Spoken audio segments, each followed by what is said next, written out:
Congolaises, Congolais, mes très chers compatriotes,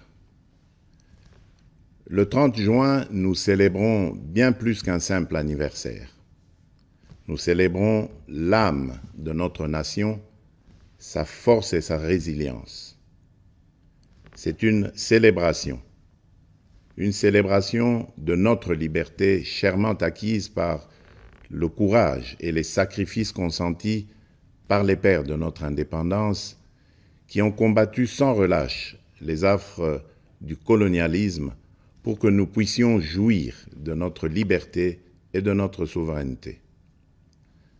C'est ici le lieu de rendre un hommage appuyé à leur bravoure, à leur détermination et à leur vision lumineuse pour un Congo uni, libre et prospère.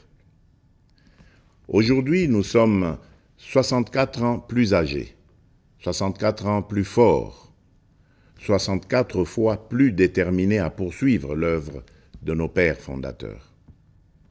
Le cheminement de notre nation nous renseigne que l'indépendance chèrement acquise est certes un choix délibéré de responsabilité, mais elle ne devient véritablement un acquis que lorsque nous en faisons un pari ambitieux, celui de la volonté inébranlable de tout un peuple d'aller toujours vers le progrès économique et social pour un bien-être durable.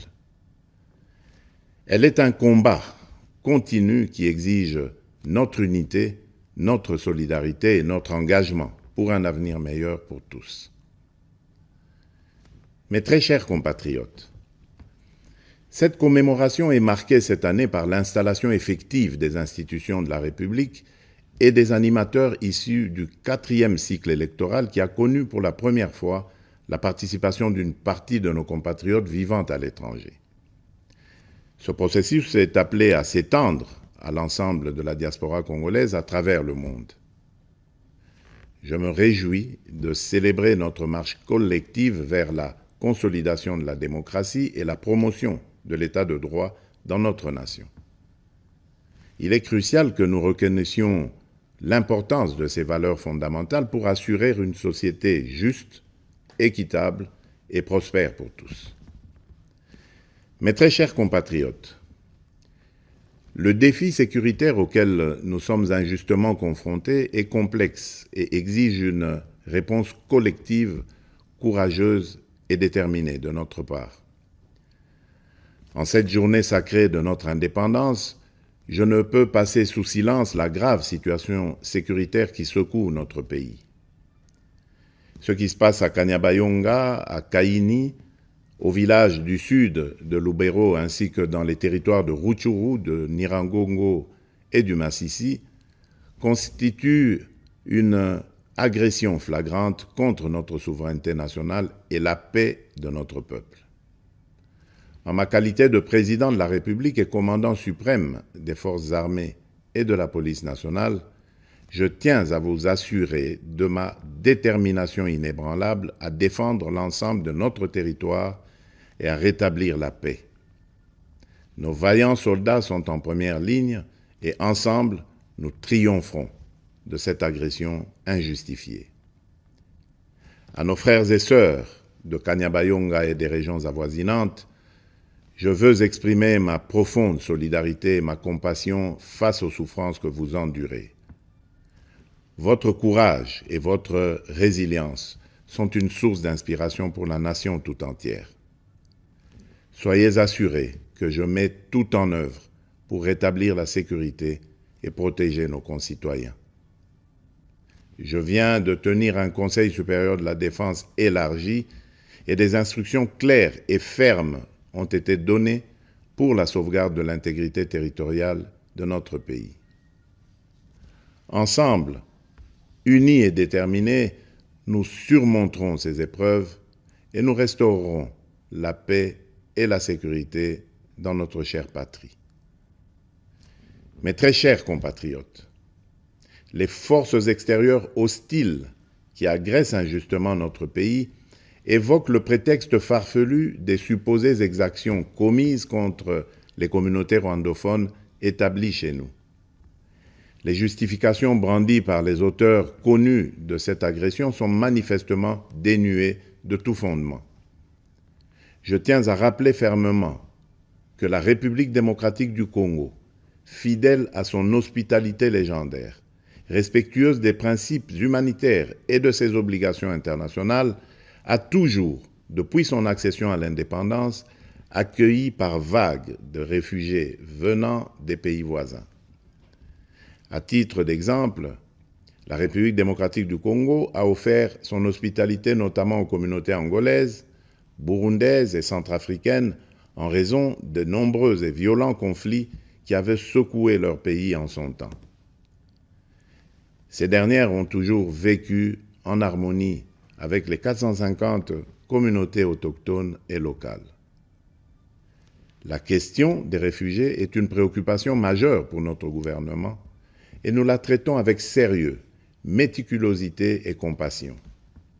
Cependant, le refus persistant de notre voisin de coopérer pleinement sur des questions essentielles, telles que convenues avec le Haut Commissariat des Nations Unies pour les réfugiés, complique la résolution de cette crise humanitaire.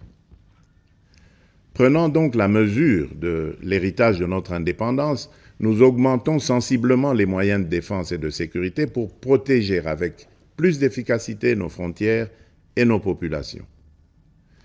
C'est pourquoi j'ai instruit le nouveau gouvernement de la République d'investir prioritairement dans le renforcement des capacités de l'État à sécuriser le territoire et la population, avec un budget cumulé sur les 5 ans représentant 20% du budget annuel, essentiellement destiné à poursuivre des actions de la montée en puissance de nos forces de défense et de sécurité. Honneur et courage aux vaillants soldats et combattants qui défendent loyalement la patrie au péril de leur vie. La nation ne vous oubliera pas. En cette période où notre nation est confrontée à des défis sécuritaires multiformes, j'en appelle à l'harmonie et à la cohésion de toutes les communautés pour unir nos forces, promouvoir la paix, le respect mutuel, afin de consolider la transformation socio-économique de notre pays. Debout, Congolais. Mes très chers compatriotes, les perspectives économiques pour cette année 2024 restent globalement favorables, malgré les défis persistants, notamment sur le plan sécuritaire. La croissance attendue à fin décembre 2024 devrait être supérieure à la moyenne de l'Afrique subsaharienne projetée à 3,8%.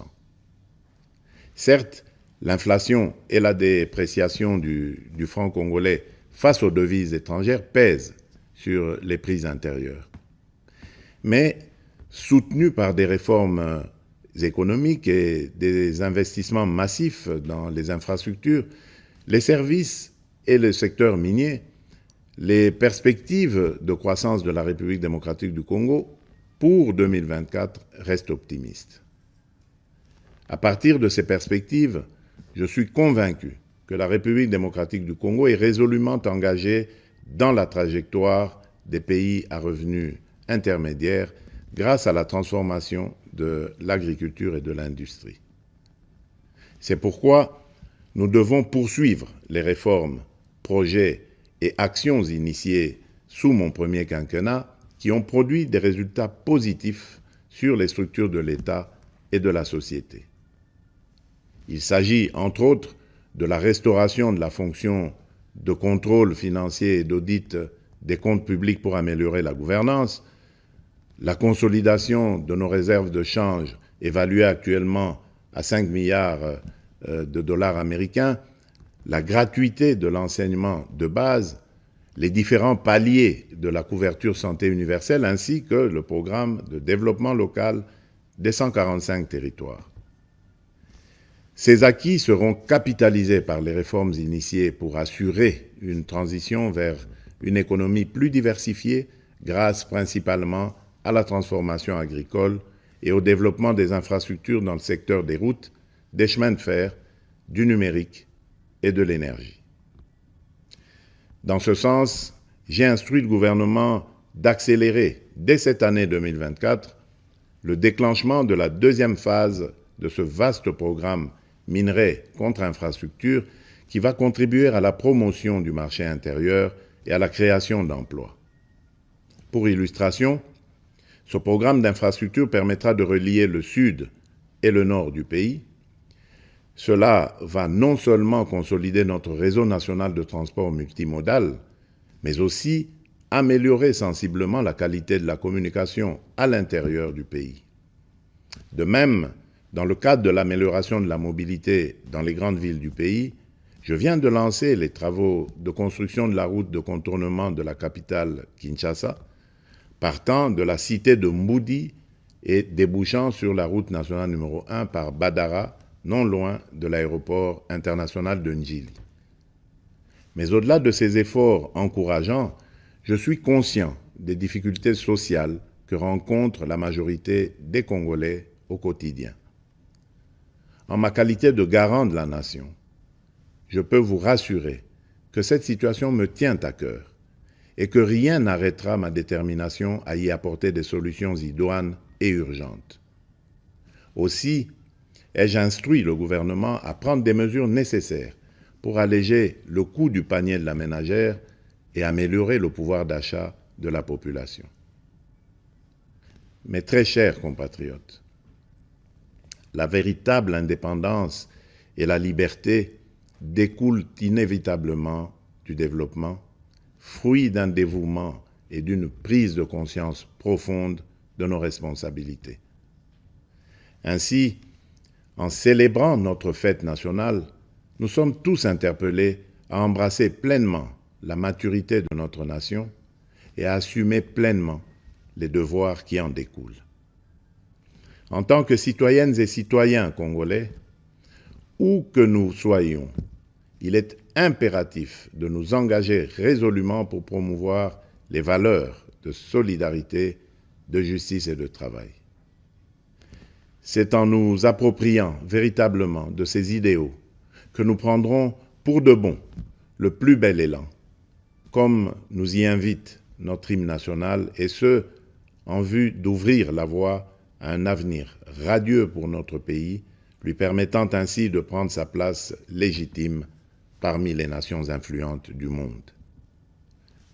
Bonne fête nationale à toutes et à tous. Que Dieu bénisse la République démocratique du Congo, son peuple et tous ceux qui l'ont choisi comme pays de résidence. Vive la République démocratique du Congo. Je vous remercie.